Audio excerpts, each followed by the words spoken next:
Jadi saya melihat semakin jelas Indonesia ini dipilih Tuhan.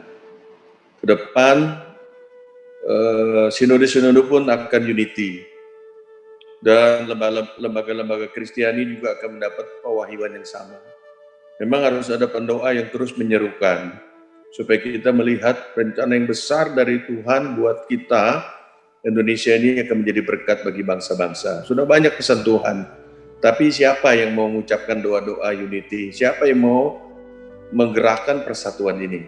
Saya semakin yakin bahwa nanti denominasi tidak akan berbicara tentang liturgi sendiri ataupun tentang ciri khas gereja masing-masing, tapi sama-sama mengikuti tuntunan Tuhan, sehingga kita akan menyatukan, berkolaborasi, bersinergi. Pekerjaan yang besar kalau dilakukan bersama-sama hasilnya beda kalau kita sendiri-sendiri walaupun semuanya bekerja. Nah, saya melihat Tuhan sedang menuntun. Nah, termasuk hari ini ya kita diingatkan bahwa kita ada di Menara Doa Banten ini, Tuhan mau pakai mengucapkan kata-kata profetik, apa yang pemerintah kita akan lakukan, apa yang gereja-gereja Tuhan di Indonesia akan kerjakan, dan pada akhirnya Indonesia juga akan menjadi berkat bagi bangsa-bangsa. Saya tadi juga habis meeting dengan beberapa pemimpin di BPD Banten. Kita nanti, Pak Kiren News ada nggak ya Bu Eli? Pak Kiren News ada? Nggak ada ya? Belum lihat Pak, nanti saya cek. Oke. Jadi kami dari Banten ini akan segera ke NTT. Jadi Ibu Eli disebut-sebut juga dalam pertemuan tadi. Coba kita pikirkan supaya NTT ini salah satu mutiara Nusantara yang juga akan menyala kembali, akan diurapi kembali kepada kasih mula-mula. Kalau kita bantu semuanya, ya kita juga ada berbicara Papua, saya rasa dahsyat. Ya, kita akan bersama-sama berkolaborasi. Dan hari ini kita dapat narasumber yang luar biasa. Jadi Bu Eli sudah minta supaya Zoom ini bisa masuk 300. Bisa ada kapasitas 300. Ya silakan kalau teman-teman mau undang temannya lagi. Karena nggak gampang kita undang Pak Rahmat Mangulang ini.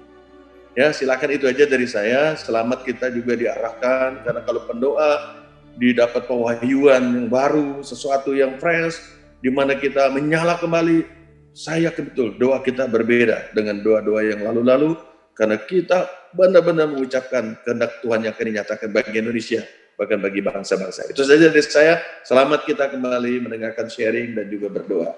Tuhan memberkati. Baik, silakan. Terima kasih Pak Samuel.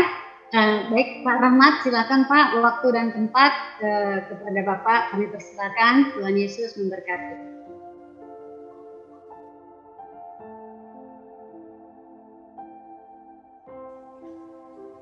Ya baik, shalom semuanya. Salam sejahtera bagi kita. Ini kehormatan bagi saya untuk bisa sharing di sore hari ini. Ya, saya banyak ngurus sekarang sekolah teologi Leeds dan juga Lembaga Yusuf Indonesia untuk ngurus pelayanan ke masyarakat melalui integrated farming. Tapi saya tahu bahwa memang doa tetap sebagai nafas hidup kita. Dan saya juga diingatkan hari-hari ini dengan situasi pandemi yang begitu mengerikan di seluruh dunia termasuk di negeri ini, yang belum ada solusinya. Saya hanya diingatkan kembali kepada bukan nostalgia tahun 98 ketika juga krisis dialami oleh negeri kita, dan kemudian lahir gerakan doa tahun 2000. Saya mulai 98, 99 dan 2000 di JDN sampai kemudian akhirnya ada transformasi 555. Dan saya merasakan bahwa memang ketika waktu Tuhan, maka pesan yang disampaikan itu seperti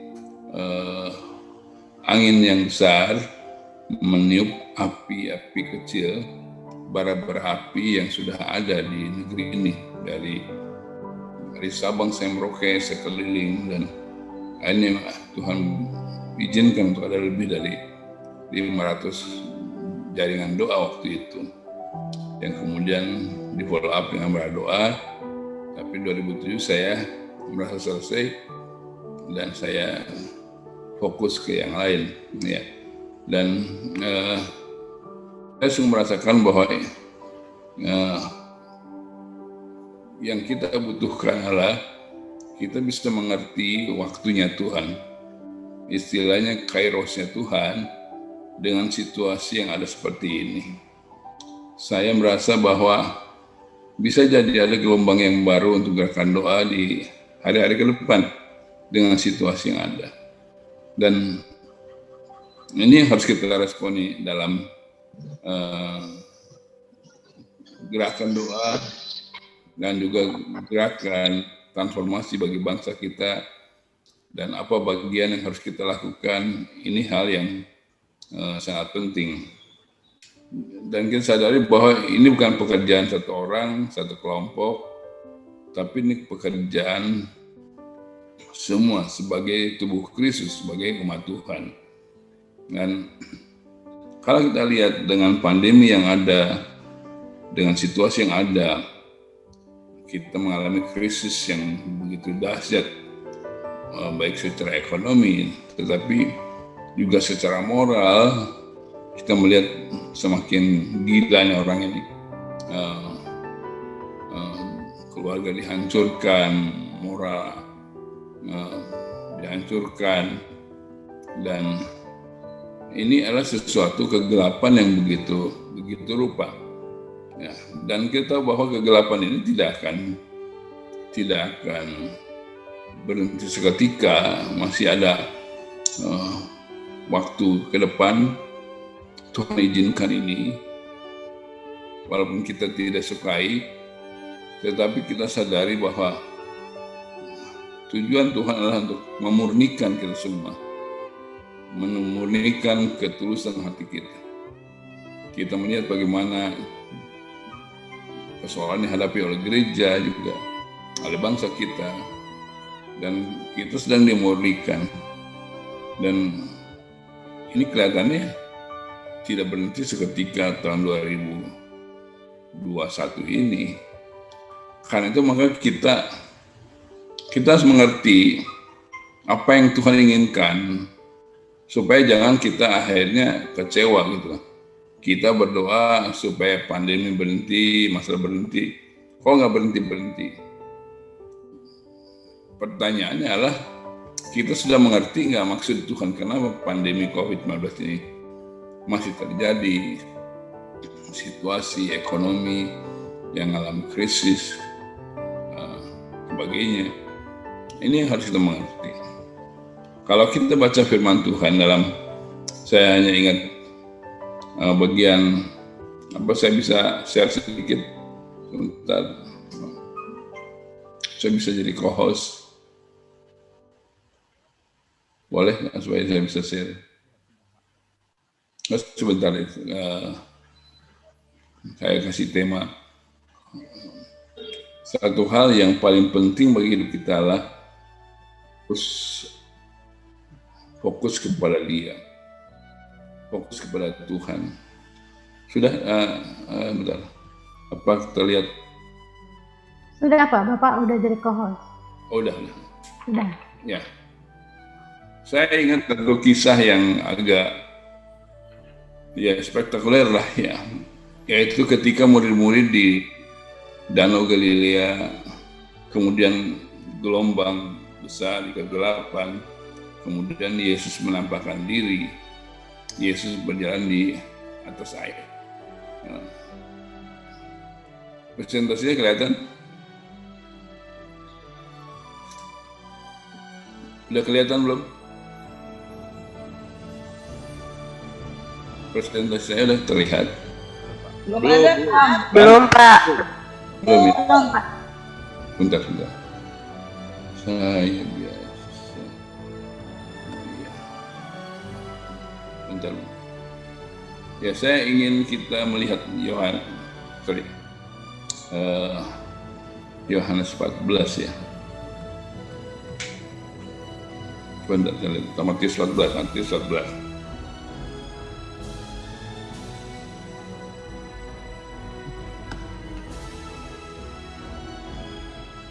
Matius 14 ayat 23 sampai 31. Dikatakan di situ, sembari saya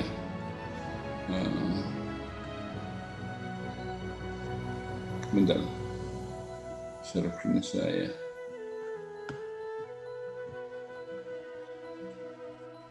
Kelihatan? Sudah terlihat di layar? Sudah. Ya, Saya kira kita tahu betul kisah ini. Yang intinya adalah kisah di mana Yesus berjalan di atas air atau Yesus berjalan di atas gelombang sebenarnya. Dalam situasi kegelapan, dalam situasi badai, gelombang. Itu sesuatu yang sangat mengerikan. Kemudian Yesus menampakkan diri. Yesus berkata, tenang, ini aku. Tapi mereka dalam ketakutan. Ya, ketakutan mereka. Hanya satu yang meresponi dengan benar, yaitu adalah Petrus. Ya, yang lainnya ketakutan. Ya, seperti itulah kehidupan kita hari-hari ini. Begitu banyak orang sedang dalam ketakutan, ya. Termasuk juga umat Tuhan ketakutan karena badai begitu besar, kemudian juga gelap, kemudian datang sesuatu yang nggak pernah kita bayangkan, sama seperti mereka. Ya, kita tahu bahwa ikut Tuhan itu bukan berarti semuanya terang benderang, santai. Bisa saja Tuhan izinkan untuk kita belajar mempercayai Dia. Tetapi tidak mudah, kenyataannya tidak mudah. Seperti kita sekarang pun tidak mudah. Ya, jangankan mikirkan sesuatu yang ke depan, situasinya hanya begitu berat dengan situasi kita hari ini. Ya, nah ini yang kita harus sama-sama ketahui. Pertanyaannya, kenapa sih Tuhan buat sesuatu yang aneh ini, spektakuler ini? Kenapa Tuhan Yesus datang dengan berjalan di atas gelombang, datang di tengah malam, datang di tengah badai? Apa sih tujuannya ini? Itu penting bagi kita, supaya kita bisa mengerti apa yang harus kita respon. Bukan bernostalgia, tapi ya itu pernah terjadi waktu-waktu yang lalu, dan kita responi tahun 2000 itu dengan gerakan doa, dengan NPC, dengan transformasi 555 gitu. Ya, itu sudah berlalu. Sekarang kita diberikan kesempatan lagi. Kesempatan untuk kita bisa meresponi situasi yang tidak mudah ini. Dan betul-betul sekarang krisisnya merata gitu kan. Bahkan sangat berat. Amerika yang dulu kita banggakan hari ini sedang mengalami krisis yang begitu berat, termasuk krisis politik. Nah ini yang kita harus pahami terlebih dahulu. Sehingga ketika kita bergerak di dalam doa kita berdoa selaras dengan tujuannya Tuhan. Karena tidak mungkin kejadian pandemi, krisis global, krisis multidimensi, ini kebetulan. Mungkin memang ada rekayasa manusia, tapi kita percaya bahwa ada Tuhan yang mengontrol semuanya ini. Nah, saya melihat kita berpikir dan kita berdoa, Tuhan berikan hikmat pada kita untuk kita mengerti tujuan Tuhan dengan situasi hari-hari ini. Seperti saya katakan tadi, betul, Tuhan ingin jadi dekat bagi bangsa kita itu dengan situasi ini, bahkan dengan bangsa-bangsa. Betul, dengan globalisasi teknologi itu kita akan lebih mudah sebenarnya jadi berkat bagi bangsa-bangsa. Pertemuan doa kita yang konferensi sedunia itu sekarang kita bisa buat dengan kayak Zoom gitu kan, bukan seperti yang lalu. Ini adalah Tuhan berikan kesempatan. Nah, tetapi kita harus mengerti bahwa tujuan Tuhan adalah bagaimana kita berdoa dengan tujuannya Tuhan. Kita mengerti tujuannya Tuhan. Ya. Kalau menurut saya, dan kalau kita baca di kisah-kisah krisis persoalan yang terjadi di Alkitab, maka tujuan Tuhan cuma satu, yaitu supaya Tuhan dipermuliakan, supaya bangsa-bangsa datang pada Tuhan, supaya kita bisa melihat keagungan Tuhan. Tetapi untuk itu terjadi di tengah gelombang, di tengah badai, di tengah hal yang kita tidak bisa pahami, dibutuhkan apa? Dibutuhkan satu respon yang benar. Kalau kita mengerti bahwa Tuhan punya tujuan, namanya dimuliakan, kita diberkati bagi bangsa-bangsa, kita melihat kemuliaan Tuhan dinyatakan, maka kita harus punya apa? Punya keyakinan yang lebih besar. Ini yang sangat penting dalam hidup kita. Saya sudah melayani 40 tahun lalu. Saya bergerak dalam gerakan doa itu sejak tahun 90-an gitu kan. Sudah cukup panjang. Mimpi untuk Indonesia itu dari tahun 85. Ketika saya masih mahasiswa, saya sudah memimpikan tuh jadi berkat bagi Indonesia ini. Tetapi kalau kita lihat hari ini, kenapa tidak seperti yang kita bayangkan? Ya memang Tuhan mengerjakan dengan cara Tuhan, bukan dengan cara kita. Dan Tuhan bisa membuat suatu bangsa dalam satu hari mengalami sakit bersalin atau mengalami kebanggaan rohani. Itu kuasa Tuhan. Kita percaya itu. Yang paling penting kita tidak boleh akhirnya kehilangan kepercayaan, kehilangan keyakinan. Memang tidak mudah.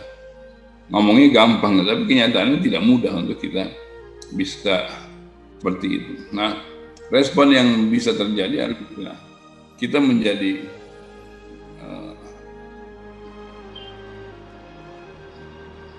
takut, menjadi ketakutan, menyerah.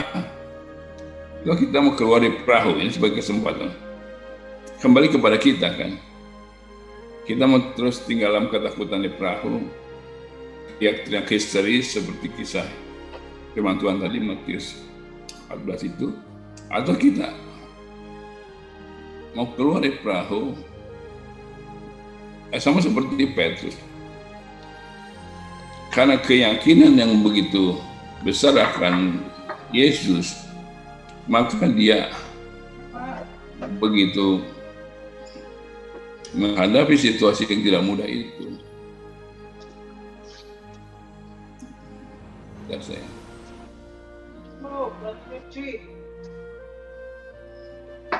dia bisa meresponi seperti yang Tuhan mau. Dan dia katakan bahwa kalau itu engkau Tuhan, biar aku jalan kepadamu. Itu kan orang nggak waras. Petrus belum pernah alami itu. Setelah teologi sebelumnya tidak ada teologi berjalan asaid. Tetapi Petrus begitu yakin, kalau engkau guru, biarkan aku datang kepadamu. Kejadian ini bukan hanya untuk Petrus. Kejadian ini untuk semua murid Tuhan di perahu. Tapi yang meresponi hanya Petrus. Dan dia meresponi dengan katakan seperti menantang Tuhan Yesus, kalau engkau itu, biarkan aku datang kepadamu. Dan ternyata Tuhan berkata, datanglah. Jadi artinya bahwa Tuhan ingin agar mereka sebenarnya mengalami satu pengalaman yang baru, berjalan di atas air itu. Tetapi yang meresponnya cuma satu. Nah, demikian dengan kita. Hari-hari ini kita mungkin di perahu kita, di dalam kehidupan, di pelayanan, di gereja, atau di keluarga, sedang mengalami sesuatu yang seperti murid-murid tengah danau itu. Kegelapan, kebingungan, begitu banyak hal yang kita alami. Tetapi kita harus percaya, Tuhan ingin agar kita mengalami satu pengalaman yang baru yang Tuhan sediakan bagi kita. Tapi kembali ke kita kan, kita yakin nggak itu? Atau kita udah, aduh ini cuma ngomong aja, nggak ngerti sih masalah yang kita hadapi. Ya kembali kepada firman Tuhan. Nah, Tuhan mengatakan bahwa tenanglah, aku ini Tuhan. Tuhan berkata itu dalam dalam ayat tadi, dalam Matius 14, wah dia Tuhan. Ya. Tenanglah karena dia Tuhan, dia hadir. Selama Tuhan hadir, kita bisa tenang. Dia Immanuel. Karena selama Tuhan hadir, pasti akan ada pertolongan. Pasti ada mujizat. Tapi sekali lagi, nggak mudah untuk mempercayai maksud Tuhan ini. Dari 12 murid hanya satu murid. Ya demikian dengan kita juga. Ini nggak mudah.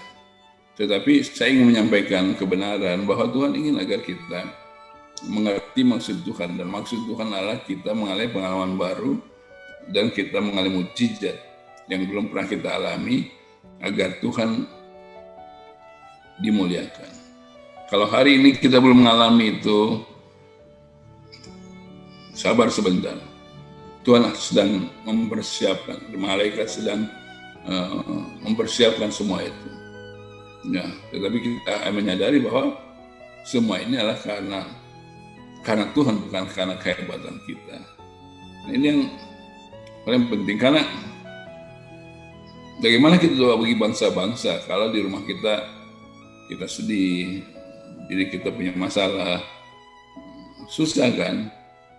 Tapi kalau kita mengalami kemenangan di rumah kita, di komunitas kita punya kekuatan doa untuk kita memperkatakan apa yang Tuhan janjikan bagi kita sesuai dengan firman-Nya.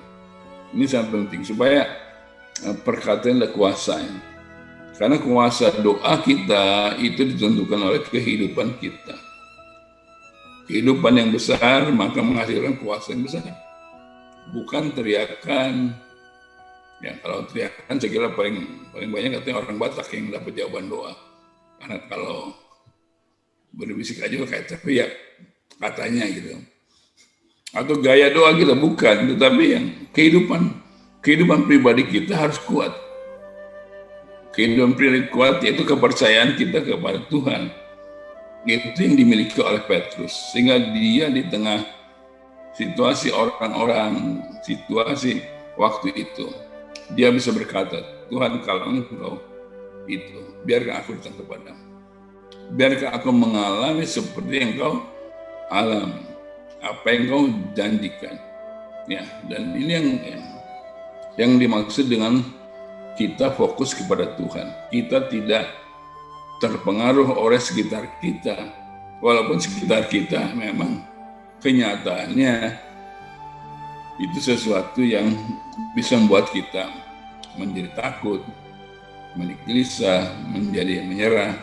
Tapi mari kembali fokus kepada Tuhan, kepada Dia, kepada pribadi Tuhan yang Maha Hadir, kepada firman-Nya yang tidak pernah berubah. Dan sebentar lagi kita kembali kemuliaan yang besar yang Tuhan janjikan bagi kita. Ini yang saya ingin para pendoa bisa melihat bahwa bisa jadi, dan doa saya bahwa apa kerinduan yang di era yang lalu itu penggenapannya di era Bapak Ibu sekalian. Tuhan menggenapi janjinya bahwa negeri ini akan mengalami transformasi. Ya kalau dibahas secara ekonomi sebagainya memang betul punya potensi yang besar. Tapi diri kita apakah kita siap menerima transformasi yang besar yang Tuhan sediakan menjadi berkat bagi bangsa-bangsa lain? Nah, ini sesuatu yang tidak mudah. Tapi dimulai dengan doa kita yakin sekali bahwa Tuhan sedang kerjakan ini di tengah-tengah bangsa kita. Dan karena itu kita harus mempersiapkan diri kita dengan doa kita, dengan seperti Petrus. Kemudian Yesus berkata, datanglah maka dia mendengar. Telinganya fokus kepada Kristus, kepada perkataan. Ketika Yesus kata datanglah, artinya kita melangkah keluar dengan apa yang Tuhan kehendaki. Kemudian matanya melihat kepada Yesus, jangan ke kiri kanan, supaya jangan kita tenggelam. Baru mujizat sedikit kita sudah merasa puas gitu, euforia. Enggak, kita sadari bahwa kita harus terus mata kita memandang kepada Yesus, bahwa dia hidup. Dan kemudian kita melangkah dengan langkah yang penuh kepastian untuk kita menggenapi apa yang Tuhan sediakan bagi kita. Ya kita berdoa supaya gerakan doa itu bisa berkobar kembali, akan lebih dahsyat dari tahun 2000 yang lalu gitu kan. Karena Tuhan sudah dekat. Kita kembali lagi bahwa kita harus fokusnya sama dengan fokusnya Tuhan Yesus. Kita datang berdoa bukan karena kita ketakutan, bukan karena kita menyerah, tapi kita berdoa karena kita ingin melangkah dalam tindakan iman kita dengan apa yang Tuhan mau kerjakan di depan kita.